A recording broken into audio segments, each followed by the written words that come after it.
We often hear about taking refuge in Buddhism, and usually that's in the form of what's known as the three jewels, the Buddha, the Dharma, and the Sangha.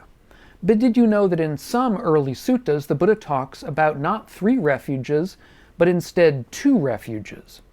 And in still other suttas, the Buddha goes beyond even that to something greater, a single refuge. In this video, we'll explore these deeper and somewhat less known expressions of the idea of refuge, and what refuge really meant to the Buddha, and how we can apply this kind of understanding of refuge to our practice today. But let's begin at the beginning with the standard meaning of refuge, as well as the 3 jewels, the standard expression of the 3 refuges. So the word sarana, or refuge in Pali, basically means a place of shelter, of help, a place where you can gain security or safety from danger. And that's something that we're all looking for. The most well-known idea of refuge and refuges in Buddhism is, as I say, of the 3 jewels. The Buddha is understood to be one of them. He is the teacher, the original teacher of the Dharma, as well as an exemplar, a person who actually lived the Dharma life. The Dharma itself can be understood both as a path of practice, as well as the truth of the world, the truth of reality that makes that practice effective. And finally, the sangha, this is the community of practitioners that comes together in order to provide aid and comfort to each other on that path of practice. Now, taking refuge in these 3 jewels is a decisive step on the path in early Buddhism. So, for example, in one early sutta, the Buddha talks about a wheel-turning monarch who rules over the entire world in a just and righteous manner. This wheel-turning monarch eventually is going to pass away, and the Buddha says that because of their just and righteous leadership, they're going to be reborn in a heavenly realm. However, at some point in the future, they're going to end up in a worse destination, the Buddha says, in this traditional understanding of future lives, of these endless line of lifetimes. They're going to end up in a bad destination at some point in the future. However, somebody, the Buddha says, who has this kind of confidence, a really settled confidence in the Triple Gem, in the Buddha, Dharma, and Sangha, as well as a person who pursues ethical living and is able to reach states of meditative absorption or samadhi because of that ethical living, this person is never going to be reborn into a bad destination. They are guaranteed to become enlightened within 7 lifetimes. So the Buddha says this kind of confidence, which leads to what's known as stream entry in Buddhism. I did a video about that. I'll leave that down below if you don't know that concept. But the person who has this kind of confidence in the Triple Gem, that's worth many, many times what it is to be a wheel-turning monarch over the whole world, because of the future guarantee it provides you. Now, this idea of refuge should not be understood as simply ritualistic, as though the repetition of certain phrases about taking refuge were sufficient. Instead, it's about aligning our lives with wisdom, with ethical action, ethical living, as well as with beneficial community. Second, I want to turn to some of the Buddha's last teachings. In some of his last teachings, the Buddha did not talk about 3 refuges, but instead in 2 refuges, refuge in oneself and refuge in the Dharma. The Buddha said, "Live as your own island, your own refuge with no other refuge. Let the teaching be your island and your refuge, with no other refuge." Now, what does it mean to take refuge in oneself? What it does not mean is to have a kind of a conceited view that one is superior to others and therefore beyond correction or beyond error. That would be a serious misunderstanding. Instead, what it means is that one should take responsibility for one's own practice. That is to say, one is not walking the path simply because of a teacher or a teaching or a community. one has to do the practice, one has to take effort by oneself and for oneself, and responsibility for what one does and says. As the Buddha says, for it is by oneself that evil's done. One is corrupted by oneself.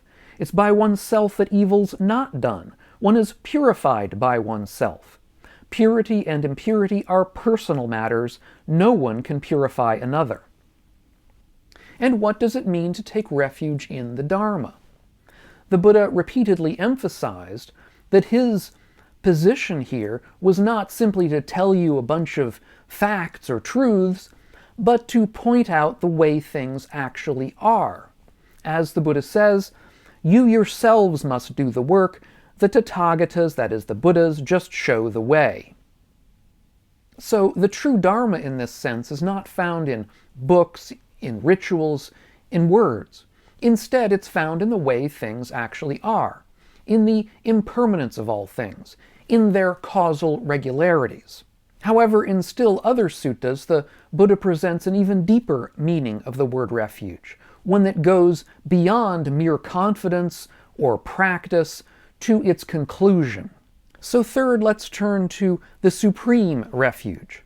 In some early texts, refuge isn't meant in the sense of the three jewels, and not even in the sense of dedication to practice and to the Dharma, but in the sense of true and complete freedom from danger of all kinds, freedom from suffering of all kinds. This is the idea of refuge in its ultimate sense. And that refuge is not found in external things, nor is it found even in ourselves precisely, but it's instead found in the elimination, the drying up of greed, of hatred, of delusion in all of their varied manifestations. Such an ultimate refuge proceeds, we might say, from the prior ideas of refuge, the way that a destination is found at the end of a path. As the Buddha says, one gone for refuge to the Buddha, to his teaching, and to the sangha, sees the Four Noble Truths with right understanding. Suffering, suffering's origin, suffering's transcendence, and the Noble Eightfold Path that leads to the stilling of suffering. Such refuge is a sanctuary. It is the supreme refuge. By going to that refuge, you're released from all suffering. Refuge in this sense is not in a person or a doctrine or a group of people or a practice, but something deeper, the elimination of dukkha, of suffering itself. This shifts the idea of searching for refuge in something external, like a person or a doctrine or a group, to refuge as the wise understanding that all conditioned things are impermanent. Fourth, I think we should turn to reconciling these various different understandings of refuge. Because although we find different understandings of refuge in the suttas, these different understandings don't contradict one another. Instead, I think they represent different kind of levels of approach, levels of understanding, levels of depth. The three jewels are a practical entryway into belief and practice through cultivating a confidence in the teacher, in the practices, the teachings, and in the community. The two refuges, on the other hand, shifts our perspective from looking externally to teachers and communities to looking internally to our own responsibility for our own practice. The supreme refuge in nirvana represents the ultimate goal, the ultimate refuge, the ultimate safety from danger, which is the elimination, the drying up, the cessation of dukkha through the cessation of craving. And I think we can see that these three understandings of refuge represent in some ways a continuing deepening of practice. So in conclusion, I'd like to turn to the question of what refuge means for you. For the Buddha, there were, as I say, various different understandings. The first of these, the three jewels, is a great entryway into practice, a starting point that can lead us to stream entry. The second idea of refuge, of the two refuges, involves taking responsibility for our own practice, taking responsibility for our own development along the path.